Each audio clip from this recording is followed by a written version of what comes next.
আগামীকাল আমাদের হাতে তুলে দেবেন। তারপরে সেগুলো উত্তরবঙ্গের প্রত্যেকটি জেলা থেকে দীঘা এই রুটে এই বাসগুলো চলাচল করবে। ভলভো বাস, অত্যাধুনিক বাস, 42 সিটের বাস। ইতিমধ্যে আমরা বাসগুলোর যে ব্র্যান্ডিং করা এবং রুট চার্ট তৈরি করা, ভাড়া নির্ধারণ, এই বিষয়গুলো আমরা তদারকি করছি। এবং কালকে যেহেতু মাননীয় মুখ্যমন্ত্রী মমতা বন্দ্যোপাধ্যায়ের হাত ধরে 6টি বাস আনুষ্ঠানিকভাবে শুরু উদ্বোধন হবে, সেগুলো সাজানোর কাজ, ব্র্যান্ডিংয়ের কাজ আমরা নিজে এসে তদারকি করছি। কারণ বাসগুলো আমরা আজকে ভোরবেলায় হাতে পেয়েছি, তো সেগুলোর কিছু কাজ বাকি ছিল, সেই কাজগুলো আমরা করছি। এই বাসগুলো কোথা থেকে উদ্বোধন হবে? 6টি বাস উত্তরবঙ্গ রাষ্ট্রীয় পরিবহন নিগমের তত্ত্বাবধানে একেবারে উত্তরবঙ্গ থেকে সরাসরি দীঘা যাওয়া যাবে।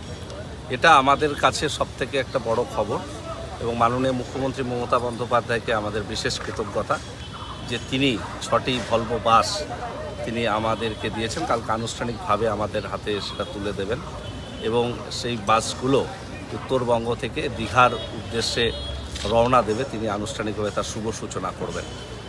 কোচবিহার, আলিপুরদুয়ার, জলপাইগুড়ি, শিলিগুড়ি, রায়গঞ্জ এবং মালদা থেকে এই বাসগুলি ছাড়বে।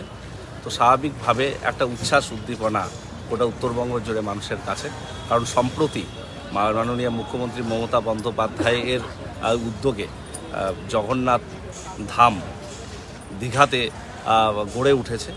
সো জগন্নাথ ধামের সঙ্গে উত্তরবঙ্গের একটা যোগসূত্র স্থাপন হলো, যেখানে এখানকার সাধারণ মানুষ যারা দীঘা যেতে চায় কিন্তু বিভিন্ন সময় ট্রেনের টিকিট বা বিভিন্ন অপ্রতুলতার কারণে যাতায়াতের অসুবিধার জন্য যাওয়া সম্ভব হয়ে ওঠে না, তাদের কাছে খুব সহজলভ্য হয়ে উঠল যে প্রত্যেকটি জেলা থেকে এই কানেক্টিভিটি দীঘার পর্যন্ত এবং জগন্নাথ ধাম পর্যন্ত যাবে, যেটা এখানকার মানুষকে আরও বেশি করে উৎসাহিত করবে জগন্নাথ ধাম দেখার এবং দীঘা যাওয়ার জন্য।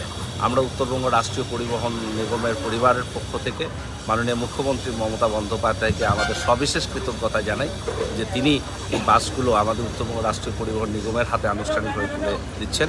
গতকাল বাসগুলো রাতে এসে পৌঁছেছে, আমরা সেগুলোর ব্র্যান্ডিং সহ অন্যান্য কাজগুলো করছি। আগামীকাল মাননীয় মুখ্যমন্ত্রী মমতা বন্দ্যোপাধ্যায়ের হাত ধরে সেগুলো উদ্বোধন হবে, আমরা সেই অপেক্ষার প্রহর করছি।